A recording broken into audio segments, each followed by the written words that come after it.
कर झोमॅटो स्विगीवाली पोरं आता कारनं डिलिव्हरी करणार असं मला वाटायला लागलंय.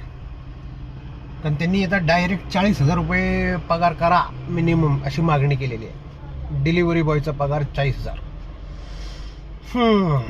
म्हणजे बघा, आमच्याकडं एक मोठ्या IT कंपनीमध्ये मी जिथं काम करतो तिथं जे BPM वाले आहेत तिथं पोरांचा सुरुवातीचा पगार 15,000, 16,000, 17,000 असतो. त्यासाठी काही बेसिक क्वालिफिकेशन, ग्रॅज्युएशन वगैरे लागतं. डिलिव्हरीसाठी तसलं काही लागत नाही. त्यांना 40,000 पाहिजे. कित्येक IT मध्ये इंजिनियर झालेल्या पोरांचा सुरुवात पगार 40,000 नसतो.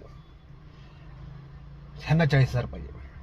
आता मी ज्या भागात राहतो त्या भागातली तुम्हाला गंमत सांगायची झाली तर त्या भागामध्ये हॉटेलमध्ये जे नॉर्मल रेट आहेत त्याच हॉटेलमधनं तुम्ही झोमॅटोवरनं ऑर्डर केली तर थेट तुम्हाला 50% एक्स्ट्रा द्यायला लागतात.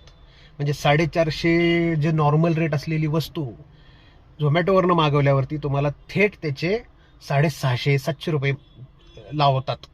आणि ही फॅक्ट आहे बरं का. म्हणजे तुम्हाला एक्झॅजरेशन वाटत असेल तर मी तुम्हाला विथ प्रूफ दाखवू शकतो. आता जर का, आणि हे कधी जेव्हा 8-9 हजार 10 हजार पगार आहे डिलिव्हरीवाल्यांचा प्लस त्यांचे ते काही पर डिलिव्हरी इन्सेंटिव्ह आहे, तेव्हा जर का यांचा पगार 40,000 केला डिलिव्हरीवाल्यांचा तर त्याचा थेट परिणाम पडणार कुणावरती? थेट परिणाम पडणार आमच्यासारख्या ऑर्डर करणाऱ्यांवरती. कारण ऑब्व्हियसली खिशातनं तर कोण पैसे घालणार नाही.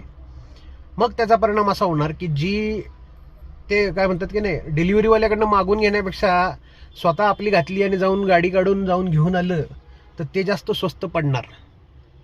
म्हणजे याचा अर्थ काय होणार की आत्ता जे काय लोकांना रोजगार मिळतोय डिलिव्हरी बॉय म्हणून, तो डिलिव्हरी बॉयची कॉन्सेप्टच हळूहळू करून बंद होणार. म्हणजे रोजगार जाणार. आता 40,000 द्यायचे का? आता माझ्यासारख्या माणसाला आहे ना, जिथं आमच्या आसपास 1.5-2 किलोमीटर 3 किलोमीटरमध्ये सगळे हॉटेल आहेत, मला फार फरक नाही पडणार.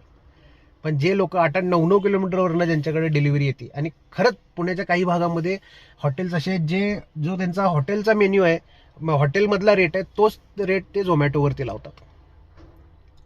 तिथल्या लोकांची होणार आहे मज्जा. तरी पण माझा सपोर्ट आहे फुल. 40,000 मागा.